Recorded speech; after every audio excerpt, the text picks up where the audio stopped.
anything like me and had a pretty soggy Easter egg hunt yesterday, well, you got a home here. Welcome to the Go Show, celebrating all things outdoors in the beautiful outdoor playground of a state that we live in. Thanks for streaming along. Please go ahead and share this out, like, subscribe, all that fun stuff. And this week is going to be a major social media push, so follow along, will you? And again, if you could comment like crazy, because we love that. We absolutely love that here. So today is April Fool's Day. I could go on and on about how we're going to go woke here and how fake meat is the way and all that. Yeah, you see radio stations changing formats. Oh yeah, got me. I haven't seen that every 20 years. So my girlfriend did get me this morning. She had called and said her daughter's car was stolen, and I was just getting ready for some show stuff, some lighting and all that. And I was like, I'm on my way. I'm on my way. And she's like, no, the police are coming. It's fine. And I'm like, I know, but still, I mean, this is a pretty violating thing. You get your car stolen. It's violating. And she's like, no, the cops are. I'm like, no, listen, I'm on my way. I'll bring some coffee, some donuts, maybe try to brighten the morning up a little bit. She's like, I got you, April Fools. I'm like, you didn't get me. I mean, you got me. I mean, yeah, okay, I believed your ruse, but who says that? Ruse? How old am I? I got you got me in that regard, but all you did was expose how sweet I am. Ding. Yeah, because I am sweet as pie. Gotta tell you. But thanks for hanging out. Hope you had a good weekend. Weird, right? I don't remember the last time it came down like that on Easter Day, so it was a little interesting. Camping Chad out there with a solid performance on his smoker. Didn't let him didn't rain on his parade, and I got to see that people were out just kind of doing their own thing, and I love that a lot of people didn't let the weather hold them back. I actually made deviled egg cupcakes. I know it sounds awful, right? But these are, y'all know me. I cook, and I saw this on Instagram. Duh. And the egg whites are the base of the cupcake, and the yellow yolky part is the top. You just swirl it around. My piping bag broke, my food processor broke, so I just had to just kind of spoon it on. It wasn't really cupcake-y. It wasn't very pretty. Let's just put it that way. But but I here's what happened. So I get back to the house, and it is just an absolute mess. I made Easter brunch like in record time. I made breakfast burritos for 10 people. I did those double egg cupcakes, and my place was an absolute mess.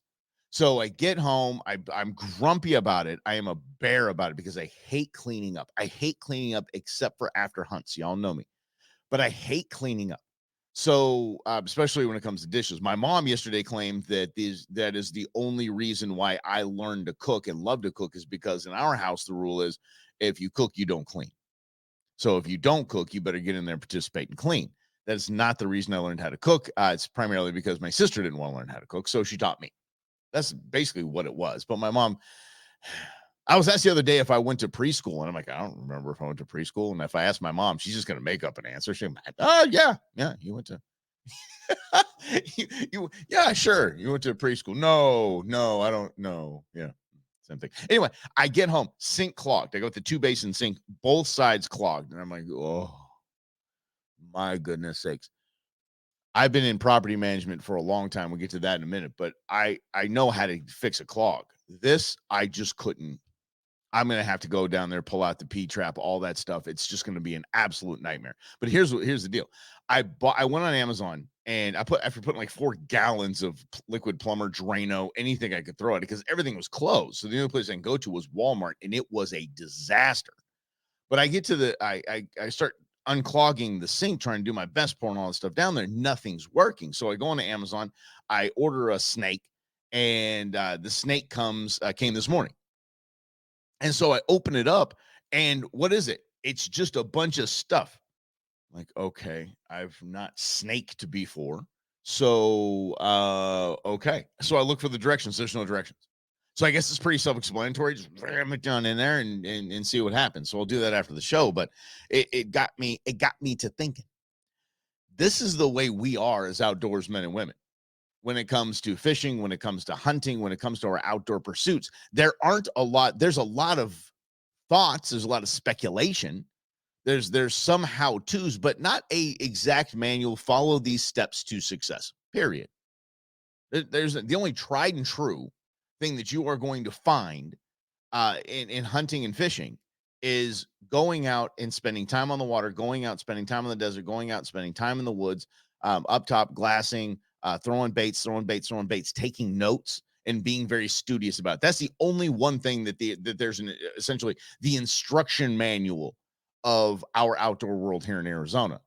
So, so what I'm going to do after the show is I'm going to grab a snake, I'm ram it down there, or just look on YouTube and see if I can find a video on how to use this dang thing. But that's the thing that I've learned in the outdoors and in 10 years of property management. And I wasn't a kid that grew up, wrenching with my dad or fixing things with my dad. It just wasn't a thing. I was out, playing baseball and golf and trying to just, not do those kinds of things because they seemed like chores. But when I got into property management, I didn't know how to do all these things. So I just decided to just start. And a lot of it was pre-YouTube. I mean, YouTube was around, but it wasn't as prevalent. Like, you can type anything into YouTube and find out how to do it now. But then I just had to start and make mistakes, figure it out, do a lot of cursing and a lot of bad words. And so I became, really proficient at that.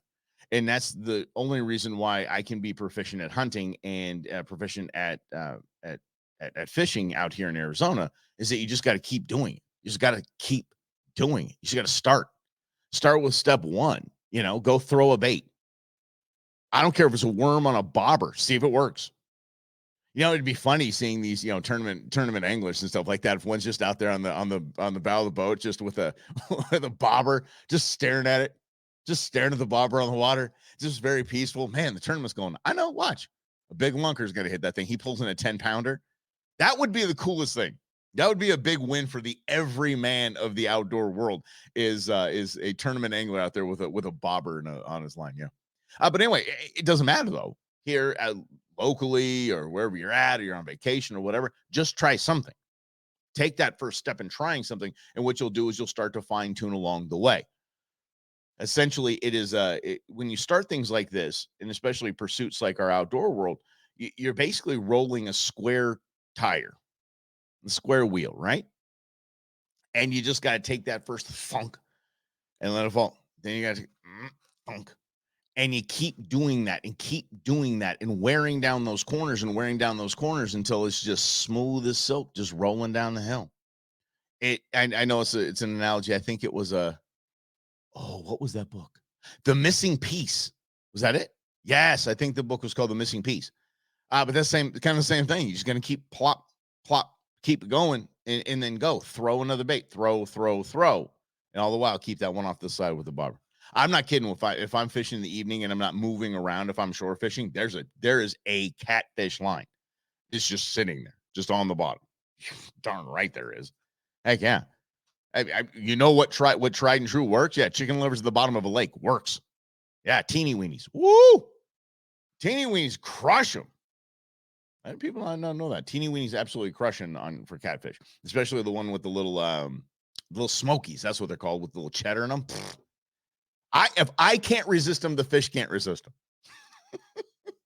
And we live in theory, don't we? And everything in the outdoors is theory. It's just, it should work. No, I like it. How many times have you said that? Man, if I was a deer, that's where I'd be, right there. Boy, this area sure feels elky. Yeah, if I was an elk, I'd be. This is where I'd set up shop for sure. Whoo, yeah. And I don't know if that's just us making ourselves feel better because we don't want to walk anymore, we don't want to hike anymore, or we don't want to get to that next ridge. Oh, because that's it, right? You get to the top of the ridge, you're like, oh, man, I bet they're over there. Yep, I bet they're right over there. And then you go all the way to the next ridge, and what do you see? Another ridge, which you think they're over there. Then you get your glass out on the top of the next ridge. You turn around to the last ridge. Guess what you see? Your target species.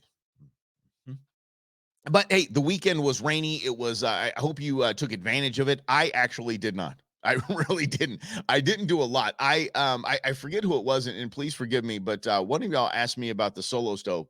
Said you've been, looking at eyeballing it for a few months now. And to be honest, it was the Snoop Dogg campaign. That was brilliant.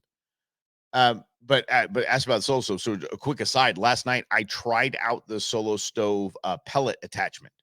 So you put a little grate down in the bottom, and then you pour pellets. The same thing you pour into the Green Mountain Grill. But I don't use the good stuff. I'll get to that in a second. I'm gonna use my cooking stuff for that. But I actually did last night a little bit because that's what I had and I wanted to try it. So I just filled the bottom of it with pellets, and I put a couple of Weber fire starters in the bottom, and then pop, pop, pop, just lit them. Whoa.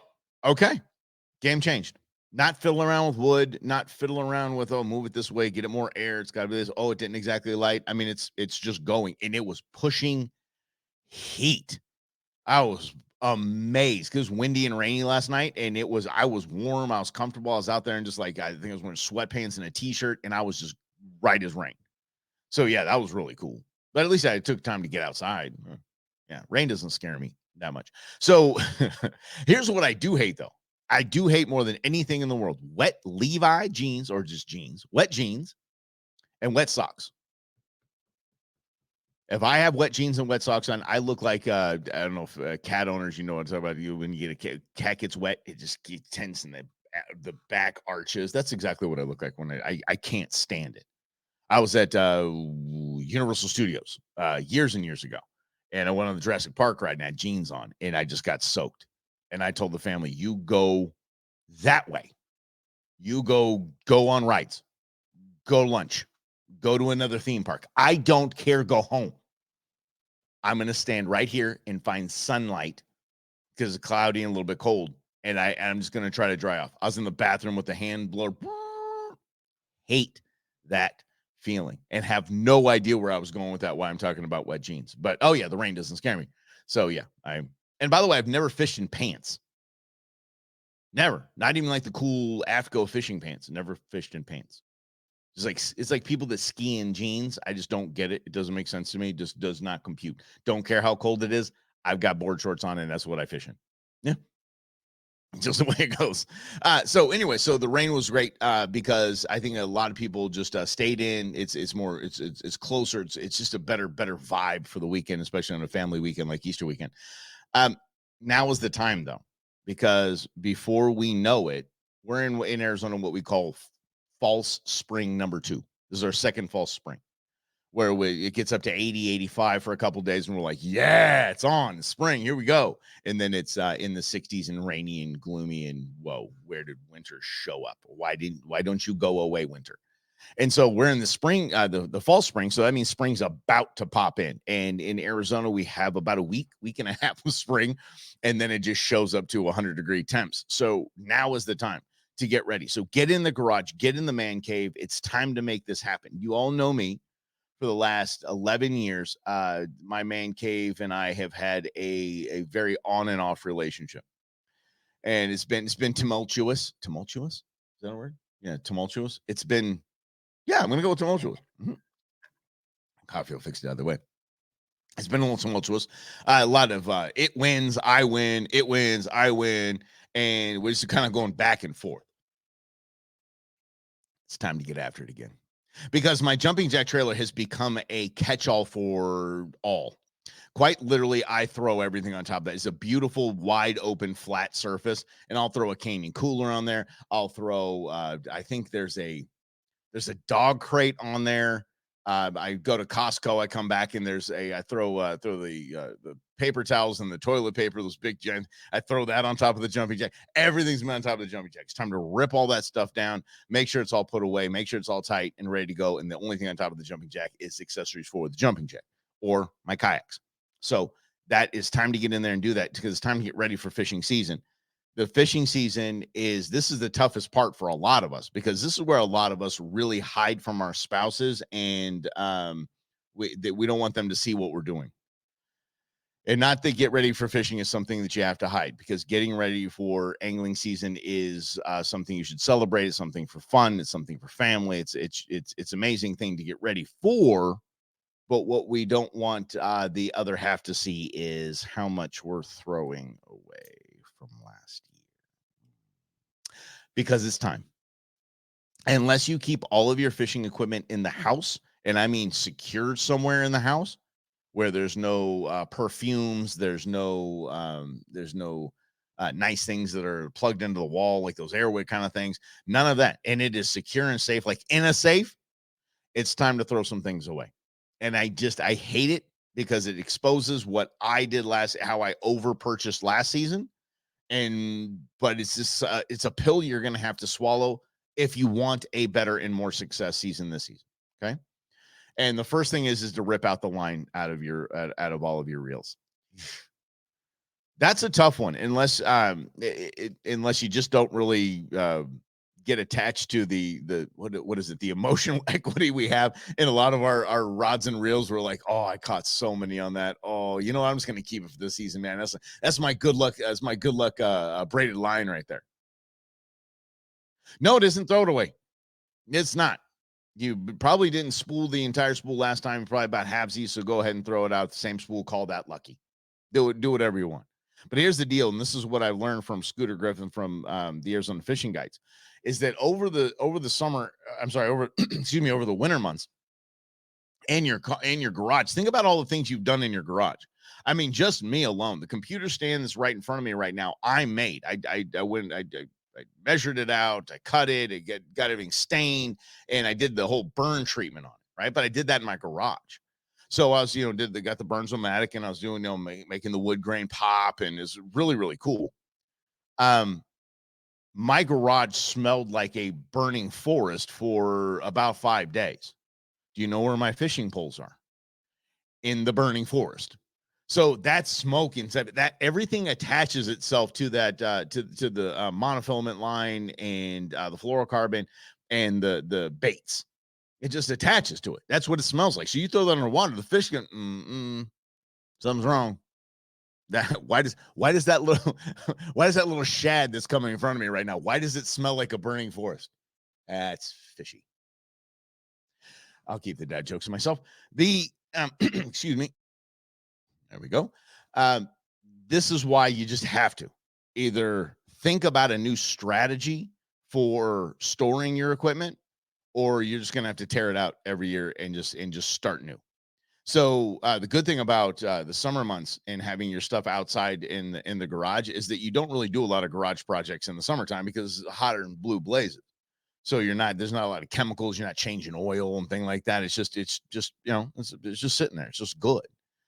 So pull all that stuff out, get into your plastics, check out your plastics, and some plastics I have held on to. I have no idea. I have saltwater plastics in my backpack right now.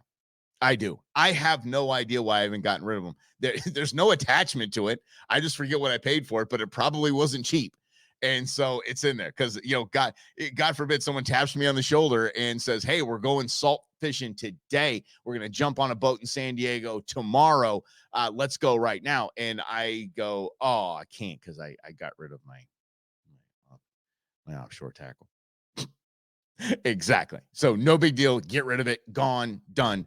I remember when I was out dove hunting, there was a mishap where a guy was peppered. And if you don't know what peppered is in the outdoor world, peppered is you get basically struck by a shotgun fire. And it sounds right. I don't want to say you get shot. It's not really what it's about, but it's just like, ow, ow. It doesn't feel good. And again, the statute of limitations is over. My grandfather's been gone for years, so he's several times. I don't tell your mom. Okay. And I'm in the shower and I hear click. Look down. Yep, it's pellet. It's popped out. Mm-hmm. Anyway, a guy was peppered, so I'm like, hey, listen, I got a first aid kit in the truck, no big deal. And I go into the truck and I open, I got the drawer system, and I pull out the drawer and I pull out the first aid kit, and we open this thing up, and it just one step below going poof. All the plastic, you know exactly what I mean. All the plastic was yellow. It was cracking. I'm like, oh my gosh. This guy was like, I'd be better off just going and finding a branch and just like tying it to myself here and rubbing like dirt on it. After this, I was embarrassed. Probably done the same with your plastics bag, right? Probably done the same with a lot of the stuff that you're finding in the bottom of your tackle bag or your tackle box or in your tackle wells. And you're like, oh my goodness. That thing, if I pick the top of this, or if I open up the little seal at the top, if I open it up, it's just going to break. It's going to just dissolve in my hand. So so those, get rid of them. They're no good. They're garbage. And guess what? You're going to have a better season if you do it. So now, inventory. Write things down while you're doing this. Don't just start tossing them into the trash can. Just inventory them. I like these. I didn't like those. Like these. Boom, boom, boom. Now start getting online and finding good prices.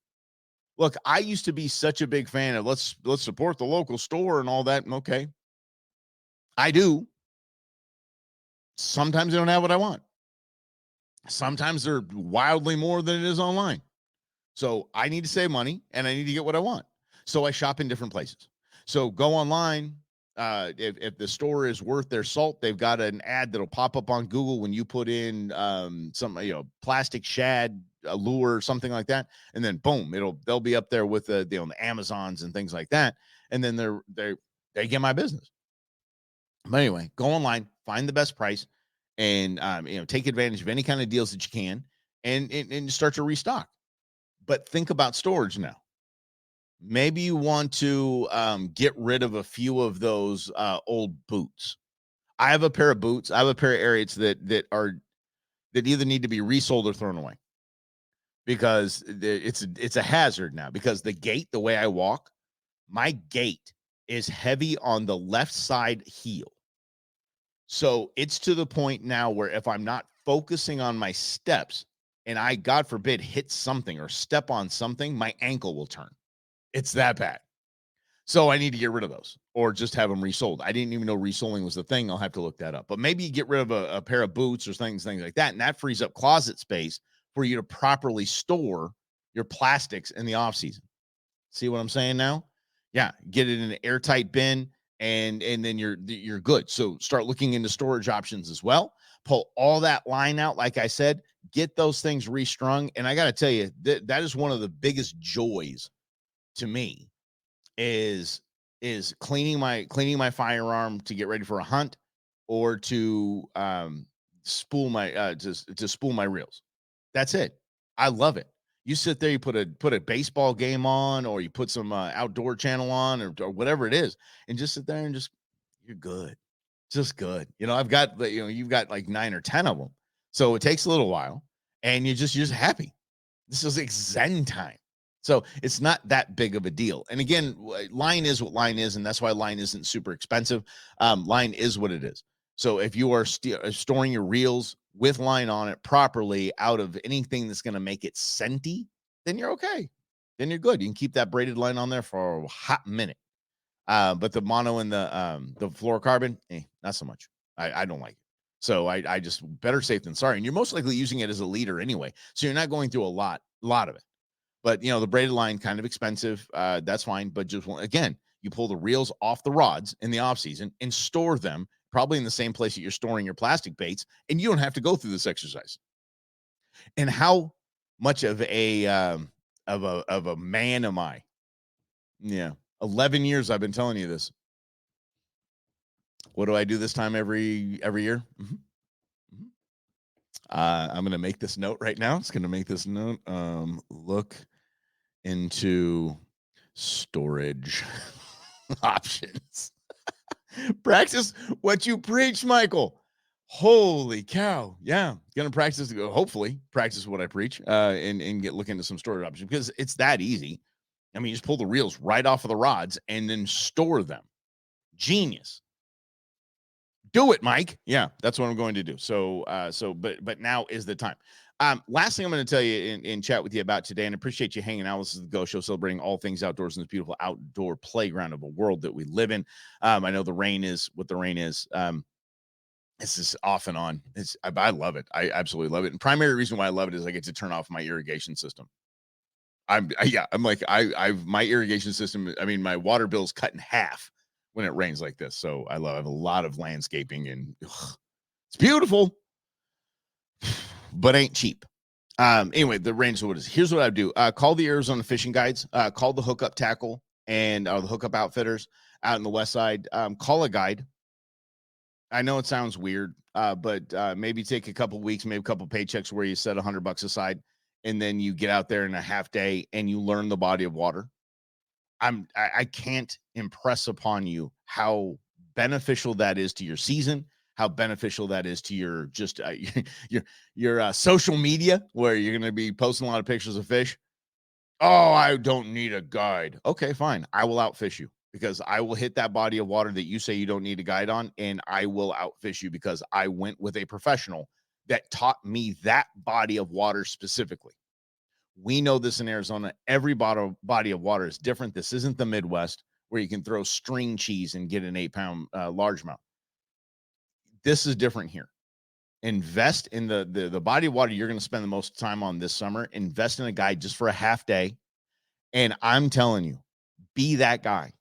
And I know I know Scooter very well from the Arizona Fishing Guides. He wouldn't mind me saying this. Annoy them. Come with a list of questions and ask as you're throwing baits. And just ask. They're not going to give you their hot spots. They're not going to give you, they probably won't give you their honey hole, but they are going to, they really are going to help you and educate you. And that's why having a guide is so important. And that's why having a guide is going to make it a better season for you. Period. Give it a shot.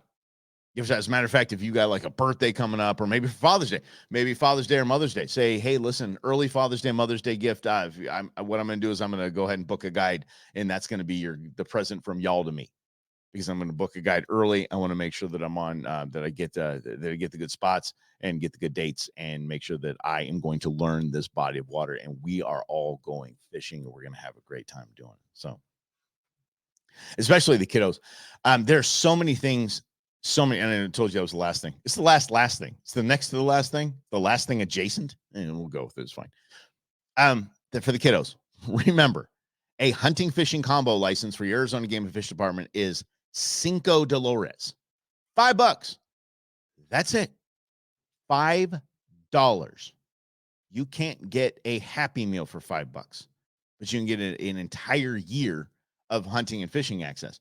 And when I'm talking about angling today, is the community fishing program that your Arizona Game and Fish Department has is unreal cool. They stock so many ponds out here, park ponds, community ponds, with trout and catfish. There's no excuse for your kid not catching their first fish this summer. There's no excuse. They've pulled all the stops. But I will tell you this though.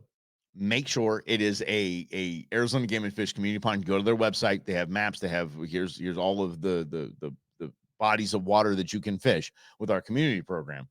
And don't look, there are people that are people, and it drives me nuts that there are people there with buckets full of fish, and they just don't bother. Just go down the way and have a good evening or good morning fishing. But check, because I'm out here in the West Valley, and there's a wonderful pond that's stocked out here in Litchfield Park.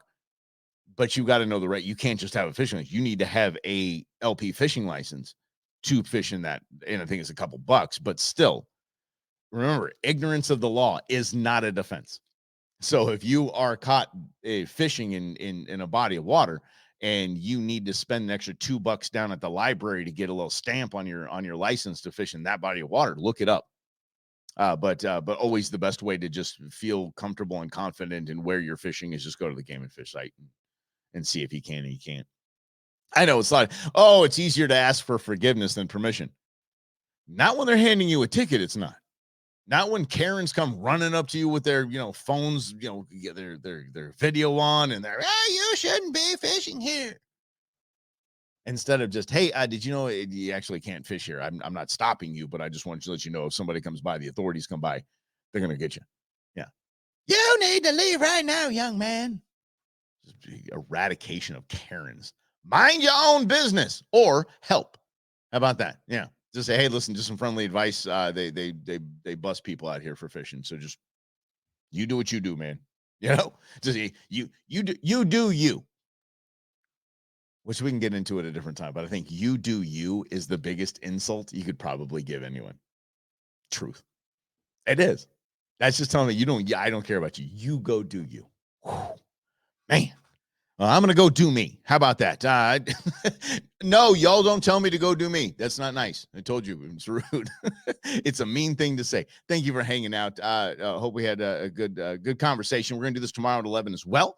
And hey, tune in tonight if you could. We're gonna on Russell and Hunter's the Bromance. We're gonna have Congressman David Schweikert on. So that'll be at 4:00.